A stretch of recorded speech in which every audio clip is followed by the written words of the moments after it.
Läheb siis elekter odavamaks või? Aga valetad ka või? Aga kes siis tuuleparkide rajamisest kõige rohkem kasu saab? Hea küsimus, et... Tere, mina olen Mai Tukk ja minu arust ei ole keskmisel eestlasel piisavalt raha. Ja minuga koos on siin... Mina olen Juhan. Mina olen Enefit Greeni juhatuse esimees. Juhatuse esimees. Kuhu raha läheb? Milline raha? Rahva raha. Rahva raha läheb tihti elektriarve maksmise peale, kui sa minu kui siin elektrimüüja käest küsid, et aga ikkagi kui päike paistab ja tuul puhub, siis läheb väga vähe seda rahva raha tegelikult elektri peale. Palju üks tuulik maksab? Tahad sa osta? Jaa. Täiskomplekt siis 1 megavati tuuliku võimsuse jaoks läheb umbes 1,5 miljonit.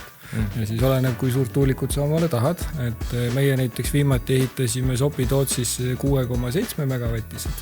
Selle umbes 1,5 läbi korrutad, siis ühe selle tuuliku püstitamine umbes 10 milli. Okei, nagu selline inimene kaval, kes endale hoovi peale tuuliku paneb. Aga kui ma nüüd kuulen, et sul 1,5 milli läheb, et siis pead päris palju pesumasinat vist talitama või? Et see raha nagu tagasi teenida või? Jah, ja no võtta kõige suurem häda on veel sellest ka, et siis kui tuul puhub, on elektrihind veel madal ka, eks ole. On kõige paremaid kohti, kuhu 1,5 miljonit panna. Me oleme leidnud, et see on oluline ja vajalik ikkagi tuuleenergiat arendada, et see tagab meil energiajulgeoleku. Kui me toodame ise elektrit või sõltume või sellest, mis meie naabrid teevad, see toob tegelikult hinda alla inimestele ja säästab ka keskkonda. Ma see lihtsalt, et energiajulgeolek mõnus 50 eurone sõna, et ma ütlen siis selle lihtsa hästikeelse ka kindlustunne. Aga palju see tuulikutele üleminek maksma siis läheb? Tead sa, ma ei vaataks seda nagu kulu üldse, et see on ikkagi investeering, et tegelikult sinna paned raha sisse ja siis hiljem saab sealt suuremat kasu vastu. Okei, aga nüüd on väga lihtne küsimus. Teete selle tuulepargi. Läheb siis elekter odavamaks või? Absoluutselt. Aga valetad ka või? Ma arvan, et sa saad seda mu käest aasta pärast teada, ütleme, et kas ma valetasin. Räägi nüüd ja siis pärast tule ja tõesta. Täpselt nii, jah. Et kuidas tuuleenergia tegelikult hinda alla toob, on see, et võib ütleme küüniliselt öelda, et niikuinii kui tuul puhub, on ju elektrihind juba nullis, et kuhu te sellega veel rohkem alla lähete, eks ole.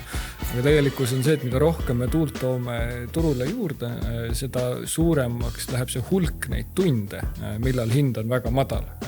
Sest meil on järjest väiksemast tuule kiirusest piisab, et meil oleks piisavat tuuleenergia tootmist turul, mis viib siis need hinnad juba väga madalaks.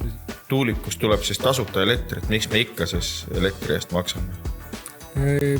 Hea küsimus, et tõesti tuul puhub meil tõesti tasuta, et sellest ei pea maksma, ei keskkonnatasu ega midagi, eks ole, et tuul ise just näed, eks ole, võib-olla see, kui sina puhud, sellest peab maksma, aga see, et looduses puhub, see on täiesti tasuta. Aga tuulik ise sinna ikkagi iseenesest ei tekkinud, eks ole, selleks, et tuulik sinna saaks, peab sinna kõvasti raha sisse panema, peab ehitama teid, peab tuuliku saama ja lisaks on seal veel ikkagi jooksvad kulud, hoolduskulud ja nii edasi, mis ikkagi ei ole. Mulle endale meeldib tuua sellist võrdlust jalgrattaga, et sa võid öelda, et jalgrattaga sõitmine on ju ka tasuta, eks ole.